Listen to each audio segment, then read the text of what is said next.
Hello and welcome to what is my very first YouTube video.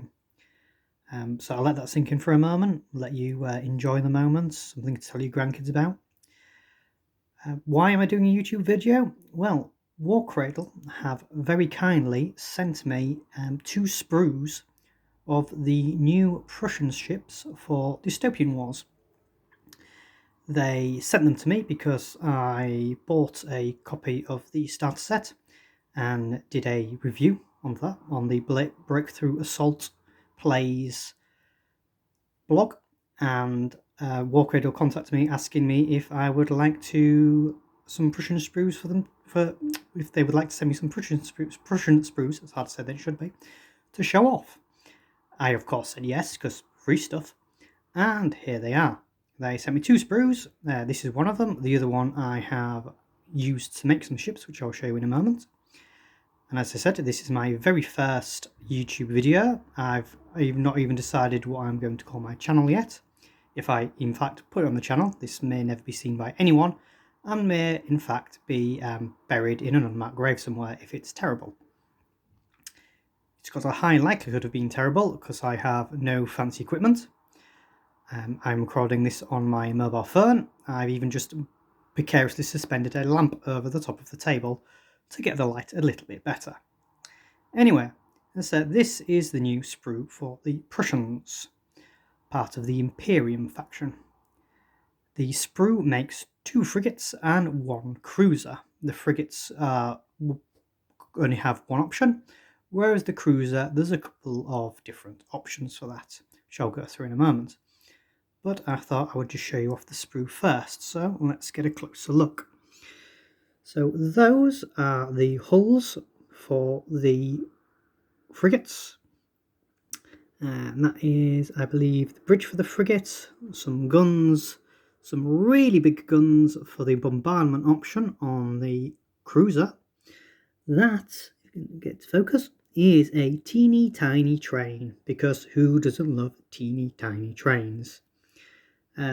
Bits for the stacks assemblies there, sides of the cruisers, some missile banks for firing, I suppose rockets as they should be, some rocket banks for firing rockets, little gun for the frigate, some sub-assembly sections for holding the main guns on the cruisers, another one of those, side bits for the frigates, the turrets, and the broadside batteries for the cruisers. Now I'll just flip this over.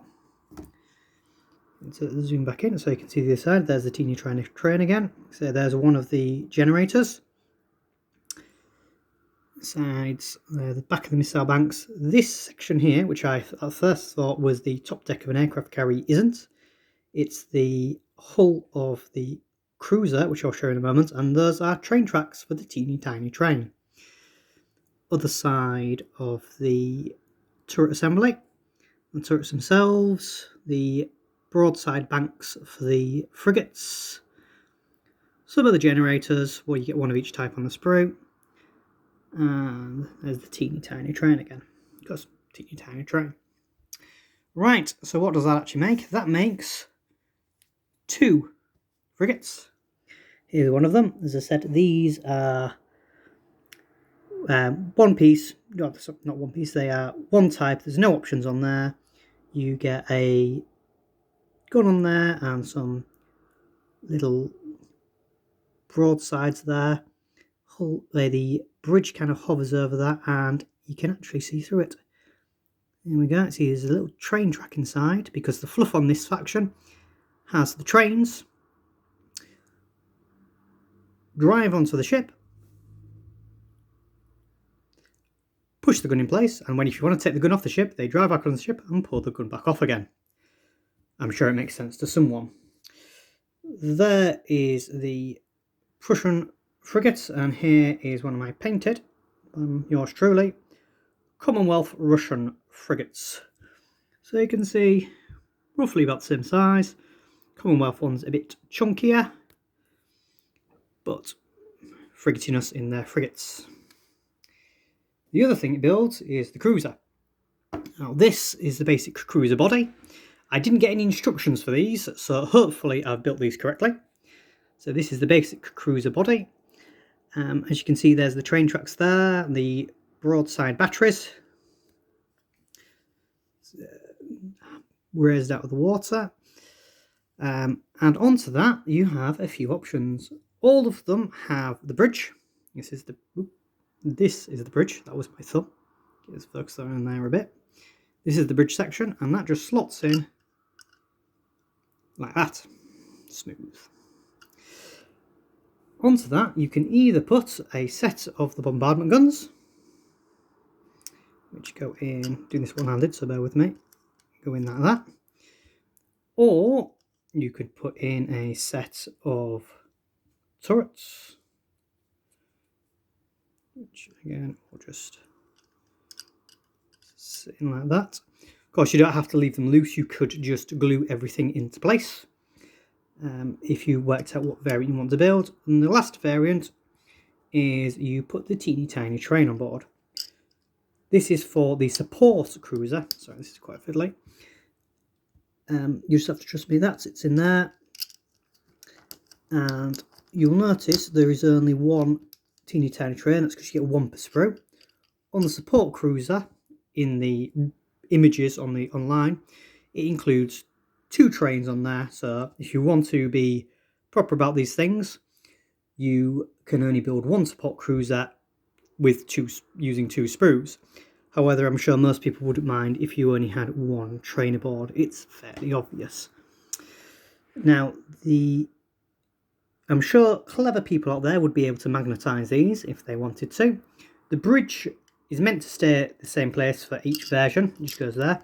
The only problem I had is it'll only go so far back, and the train is ever so slightly too long to fit in the space. I am doing this one-handed, so it doesn't look particularly good. You see, that doesn't sit quite properly there with the train in place.